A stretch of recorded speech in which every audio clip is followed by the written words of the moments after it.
Hoje nós vamos falar sobre as 8 coisas que um ERP precisa ter e ser muito bom nessas coisas para atender uma empresa de distribuição.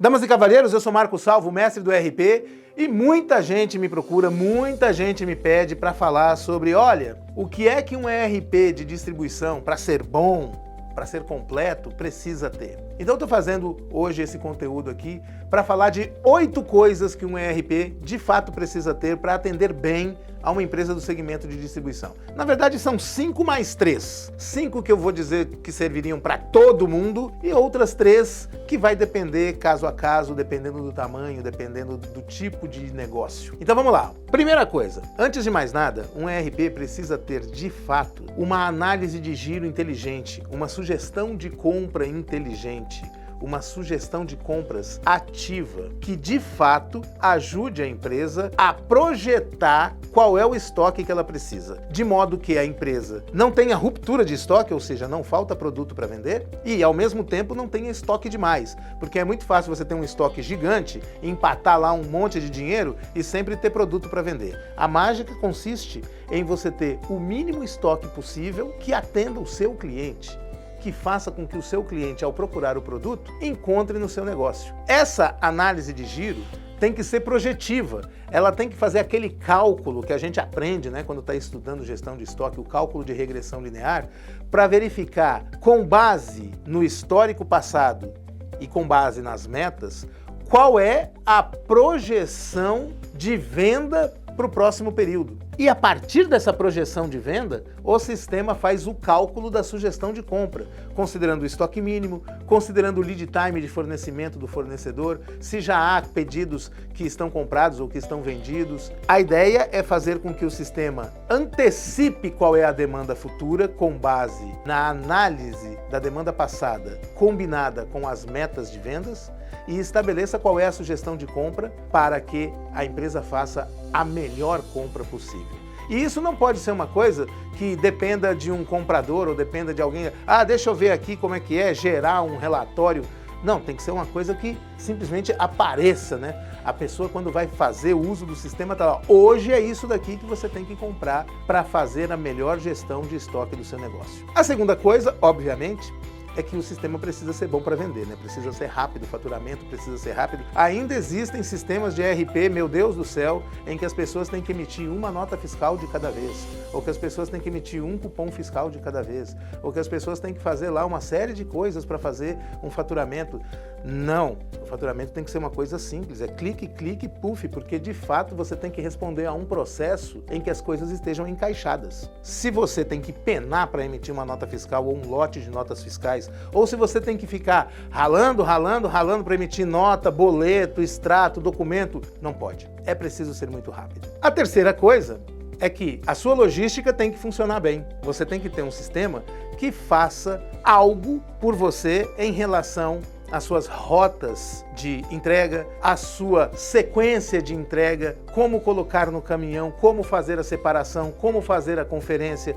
O sistema tem de ter essa capacidade de fazer com que a logística funcione bem. A quarta coisa, obviamente, é o financeiro, né? O financeiro tem que funcionar bem, você tem que ter um fluxo de caixa online, nada disso de ter o fluxo de caixa de ontem.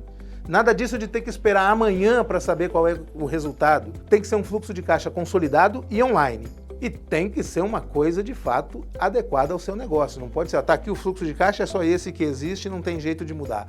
Tem que ser alguma coisa que, além de ter mais opções, precisa ter várias possibilidades de fluxo de caixa, tem de ser ajustável para você colocar lá a sua especificidade, aquilo que faz parte do seu negócio, a sua vantagem competitiva, o seu jeito de gerir o seu caixa. E por fim, por último, o sistema tem que ter uma capacidade de gerar análises de rentabilidade de cada uma das camadas do seu negócio. Você tem que ter lá qual é a rentabilidade por cliente, a rentabilidade por produto, a rentabilidade por fornecedor, por vendedor. Tem que ser uma coisa fácil, instantânea, cliquei, achei, tá aqui. Tem que ser algo que você também possa personalizar, porque às vezes você quer incluir na sua análise de rentabilidade o tempo médio no estoque, ou você quer incluir o que você paga de arrendamento disso ou daquilo, não importa. O sistema tem que ter, claro, uma configuração básica, aquela que diz, olha, de modo geral é assim que se apura a rentabilidade, e você tem condição de ir lá e modificar, fazer os acréscimos que você quiser, fazer os ajustes que você quiser,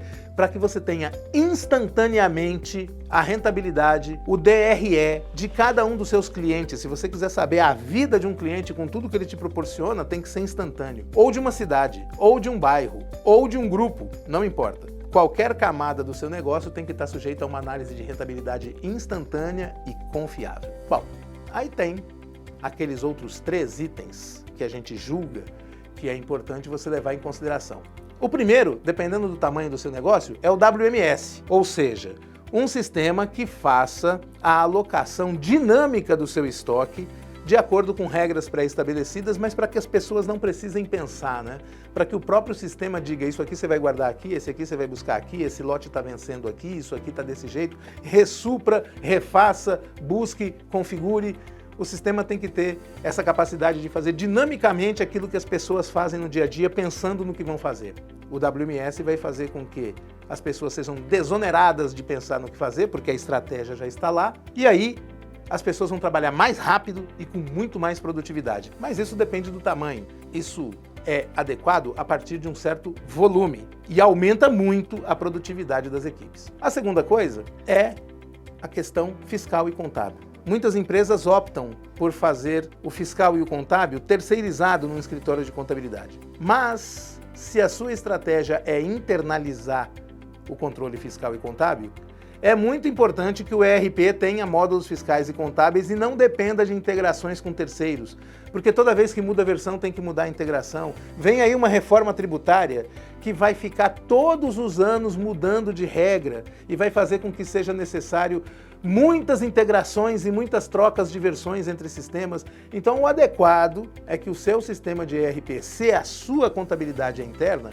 tenha os módulos nativos de contabilidade, de livros fiscais e etc.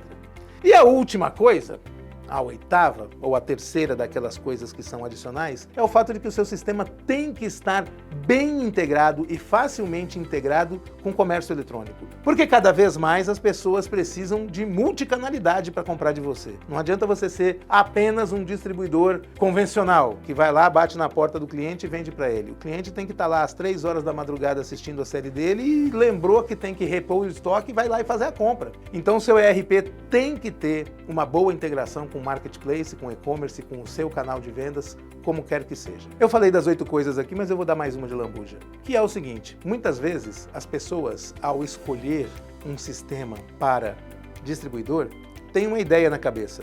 Vou contratar o líder de mercado, ou vou contratar o mais inovador, ou vou contratar o que todo mundo usa. Embora esse seja um critério respeitável, é importante ter em mente que há desvantagens em cada um deles. Quando você escolhe, por exemplo, o líder de mercado, é preciso considerar o seguinte: muitas vezes a liderança de mercado, que foi conseguida com méritos, ninguém chega a ser líder de mercado por acaso, estanca o desenvolvimento. E a gente conhece aí muitos softwares que não é porque está no mercado de tecnologia que se desenvolve frequentemente. É líder de mercado há 20 anos e o sistema está igualzinho 20 anos atrás. É um atraso. Outras vezes você vai para o mais inovador, só que o mais inovador não tem tudo o que você precisa. O mais inovador não é maduro, não é estável o suficiente. Então, tenha em mente que ideias fixas para comprar o software não vão te ajudar. Faça uma pesquisa de verdade, consulte as pessoas. O que você acha? Faltou alguma coisa? Ou você acha que eu falei demais, que tem muita coisa aqui? Manda aqui sua mensagem para nós e vamos discutir a respeito. Eu sou Marco Salvo, mestre do ERP. Nos vemos em breve.